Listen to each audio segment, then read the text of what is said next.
O que sabemos sobre Ismael de acordo com a Bíblia? Ismael foi o primeiro filho de Abraão, nascido quando Abraão tinha 86 anos e vivia perto de Hebrom. Em Gênesis 15, Deus promete a Abraão, durante uma aparição, que ele terá um filho e se tornará pai de muitas nações.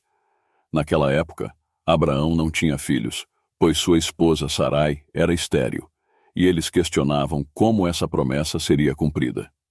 Em Gênesis 16, 3, Sarai, que ainda era chamada de Sarai, sugere a Abraão, que ainda era chamado de Abrão, que tenha um filho com sua serva egípcia Hagar, a quem ela lhe dá como esposa. Então Sarai, esposa de Abrão, tomou a Hagar, sua serva egípcia, e a deu por mulher a Abrão, seu marido, ao fim de 10 anos que Abrão habitara na terra de Canaã. Gênesis 16, 3. Isso parece ser um costume comum da época, onde a esposa oferecia uma serva ao marido, mas os filhos nascidos dessa união eram considerados filhos dela, o que poderia ser uma forma primitiva de gestação de substituição. Na antiguidade, era comum uma mulher estéril oferecer sua serva ao marido para que ela gerasse filhos em seu lugar. Era a esposa, não a serva, que criava as crianças. Embora essa solução possa ter parecido sensata para Abraão e Sarai, ela criou mais problemas do que resolveu. Hagar realmente teve um filho com Abraão. Quando Hagar descobriu que estava grávida, começou a desprezar Sarai, e Sarai procurou a ajuda de Abraão. Em Gênesis 16, 4 e 5 afirma: quando viu que estava grávida, sua senhora passou a ser desprezada por ela. Então, Sarai disse a Abrão: a injustiça que sofro é culpa tua. Fui eu que pus minha serva em teus braços, mas vendo-se grávida, ela começou a me desprezar. O Senhor julgue entre mim e ti. Gênesis 16, 4 e 5. Abraão permitiu que Sarai agisse como desejasse, e Sarai então maltratou Hagar, que fugiu. Sarai, sendo estéril, havia obtido um filho de Hagar, e Ismael era legalmente filho de Sarai. No entanto, isso não explica como Sarai tratou Hagar. Alguns anos depois, Deus estabeleceu uma aliança com Abraão, exigindo a circuncisão de todos os membros masculinos de sua casa. Deus ordenou a Abraão que circuncidasse seu filho Ismael, bem como todos os outros homens de sua casa, incluindo escravos nascidos em sua casa e aqueles adquiridos de estrangeiros. Abraão tinha 99 anos quando foi circuncidado, e Ismael tinha 13. O nascimento de Isaque, o filho legítimo de Sarai, e Abraão, exacerbou as tensões já tensas entre Sarai e Hagar. De fato, essas tensões haviam começado muito antes do nascimento de Ismael, como mencionado anteriormente. Foi no deserto que o anjo do Senhor encontrou Hagar e ordenou que ela voltasse para Abraão. Foi também lá que o anjo do Senhor disse a ela que o filho que ela estava carregando deveria ser chamado Ismael. O que significa Ismael? Significa Deus ouviu. De fato, o Senhor ouviu a angústia de Hagar. Gênesis, capítulo 16, versículo 11. No entanto, a discórdia entre Sarai e Hagar atingiu o auge no desmame de Isaque. Profundamente abalada, Sarai pediu a Abraão que mandasse embora Hagar e seu filho. Abraão considerou Ismael o filho prometido por Deus. De fato, mesmo quando Deus revelou que Sarai daria à luz um filho, Abraão questionou a necessidade desse nascimento, já que Ismael poderia ser seu herdeiro. Em Gênesis capítulo 17, versículo 18, Abraão diz a Deus: que Ismael viva diante de ti. Mesmo após o nascimento de Isaque, Abraão continuou a tratar Ismael com bondade, entristecido pelo desejo de Sarai de deserdá-lo. Sarai, por sua vez, via Ismael como uma ameaça ao lugar de Isaque na família e queria se livrar dele. Gênesis capítulo 21, versículo 1 a 34. Essa solicitação para expulsar a serva e seu filho parecia contrariar todas as normas da lei antiga. Os filhos de servas podiam ser rebaixados, mas não demitidos sem causa válida. O fato de Abraão resistir a esse tratamento, agindo apenas com o comando de Deus, sugere que a ação empreendida não estava de acordo com os padrões da época. Pode-se questionar a reação de Sarai. Foi por causa de um ato cometido por Ismael que ameaçava Isaque? Ou era simplesmente sua existência que representava uma ameaça? Em Gênesis capítulo 21, versículo 9 nos diz: Viu Sara que o filho de Agar, a egípcia, que esta dera a Abraão, escarnecia de Isaque. Isso significa que Ismael estava zombando de Isaque ou apenas brincando com ele. A palavra escarnecer nesse contexto significa zombar, ridicularizar ou simplesmente alegrar-se com a situação. Sarai percebe Ismael como um rival para Isaque, não por causa de algum ato que ele possa ter cometido, mas por causa de sua mera existência. O autor de Gênesis narra a história de Ismael principalmente para estabelecer um contraste entre Isaque e Ismael, não como indivíduos, mas como representações do trabalho de Deus. A ideia é que quando Deus cumpriu suas promessas a Abraão, ele não estava restrito às leis naturais e ordinárias, ou seja, à carne. Embora a preferência de Deus por Isaque como filho da esposa esteja de acordo com o costume, a rejeição de Agar e Ismael tornou o contraste mais marcante. Agar foi enviada com seu filho para o deserto. Gênesis, capítulo 21, versículos 10 a 14. Estavam prestes a morrer de sede quando Deus ouviu o menino e lhe providenciou água. No entanto, Deus ainda tinha planos para Ismael. Ele assegurou a Agar que Ismael, como filho de Abraão, se tornaria uma grande nação. Gênesis capítulo 21, versículo 17 e 18. O cumprimento dessa profecia é relatado em Gênesis 25, versículo 12 a 18. Ismael teve 12 filhos que se tornaram líderes poderosos e eventualmente uma nação. Aqui está como isso aconteceu.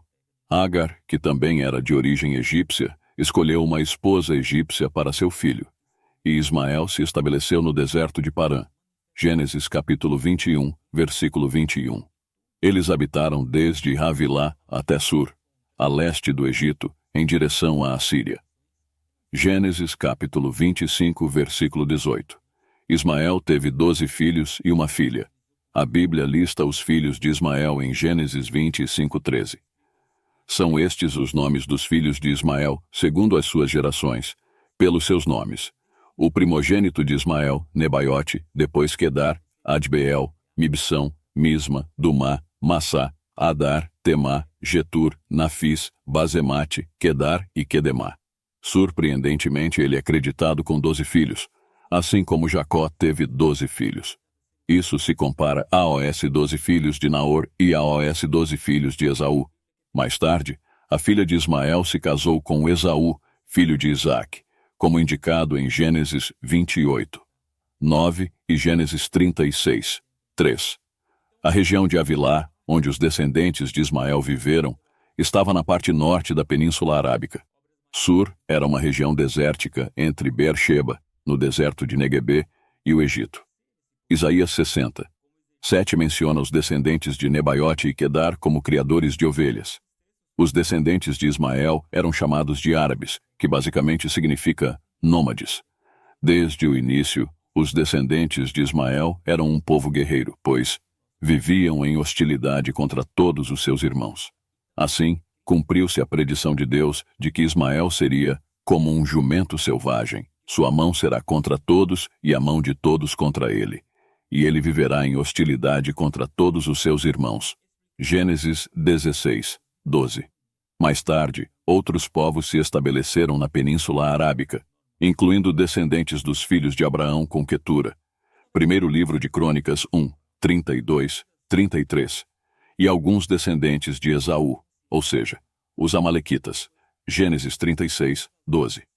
Embora apenas Isaque tenha permanecido como o herdeiro de Abraão, Ismael e os outros filhos de Abraão por meio de concubinas também foram abençoados por ele, como indica Gênesis 25. Isso significa que os filhos de Agar, assim como os de Quetura, receberam bens materiais do patriarca. Uma vez crescidos, a Bíblia não relata conflitos entre Ismael e Isaque. Ambos são descritos como sepultando Abraão em Macpela, de acordo com Gênesis 25, 9. A maioria desses nomes é mencionada em outros trechos da Bíblia, como famílias tribais influentes da época. Os descendentes de Ismael, filho de Abraão, geralmente são identificados como ismaelitas na Bíblia. Eles eram organizados em 12 tribos que viviam em acampamentos móveis no deserto do sul, Gênesis 25. Ismael morreu aos 137 anos. Gênesis 25:17. A Bíblia não especifica onde ele foi enterrado, mas a tradição muçulmana coloca seu túmulo na Caaba, em Meca. No Novo Testamento, Ismael é mencionado especificamente pelo apóstolo Paulo. O apóstolo usou a figura do filho da serva em sua alegoria, contrastando os perseguidores religiosos legalistas com aqueles que nasceram de acordo com o Espírito e desfrutam da liberdade em Cristo. Gálatas 4:21. Ismael se tornou um nome relativamente comum. Então, outros personagens são mencionados na Bíblia com o nome Ismael. Em conclusão de nossa análise de Ismael, filho de Abraão, podemos destacar vários pontos importantes. Ismael não era filho da promessa de Deus a Abraão, mas Deus ainda o protegeu. Foi o próprio Senhor que escolheu o nome Ismael e o destinou à grandeza, mesmo estando fora da aliança. Ismael teve o privilégio de ter uma descendência numerosa, comparável à de Isaque, e sua linhagem foi estruturada em 12 clãs tribais. Deus também caracterizou Ismael, destacando o estilo de vida nômade de seus descendentes e a resistência que encontrariam dos filhos da aliança. Com o tempo, os descendentes de Ismael se associaram aos midianitas, que também eram descendentes de Abraão por meio de Quetura. Essa fusão de povos e histórias intricadamente entrelaçadas levou à assimilação entre os ismaelitas e midianitas em vários trechos bíblicos. Hoje, os árabes afirmam sua genealogia de Abraão, principalmente por meio de Ismael. Uma teoria popular, amplamente difundida entre muçulmanos e alguns cristãos, afirma que os árabes muçulmanos são descendentes diretos de Ismael. De fato, Maomé foi um dos principais defensores dessa ideia, declarando-se descendente de Ismael de acordo com o Alcorão. É muito provável que haja alguma verdade nessa teoria. De acordo com o missionário e autor Kenneth Fleming, o que sabemos com certeza parece corroborar a hipótese de que os ismaelitas constituem pelo menos uma parte significativa da ancestralidade genética árabe. Textos antigos estabelecem claramente um vínculo entre os árabes do norte e os descendentes de Ismael. No entanto, é improvável que todos os habitantes da Arábia sejam descendentes de Ismael, porque os descendentes de Quetura e os filhos de Esaú também povoaram a Península Arábica. Embora alguns árabes modernos possam traçar suas origens até Ismael, nem todos os árabes são descendentes de Ismael, ao contrário das afirmações muçulmanas. A Bíblia nos ensina que Deus fez de Ismael uma grande nação.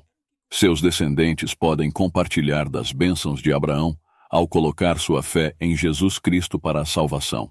A história de Ismael, filho de Abraão, transcende uma simples biografia individual. Ela revela uma parte importante do trabalho de Deus e o desdobramento de sua graça na história da salvação.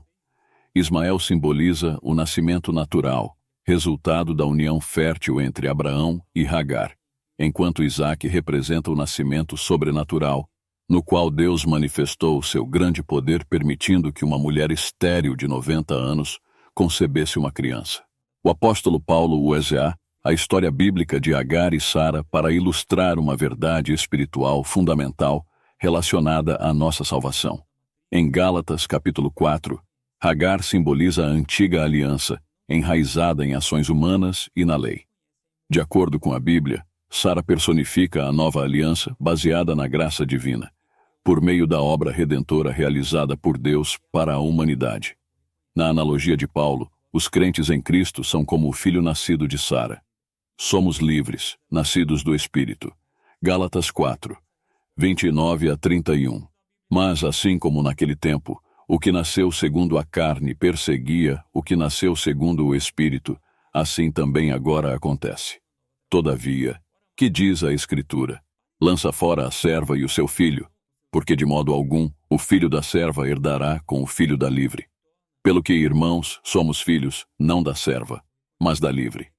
Portanto, nós que somos crentes, nascidos de novo, gerados do alto, transformados espiritualmente, renovados e dedicados à vontade de Deus, não somos filhos de uma mulher escrava, de nascimento natural, mas filhos de uma mulher livre, de nascimento sobrenatural.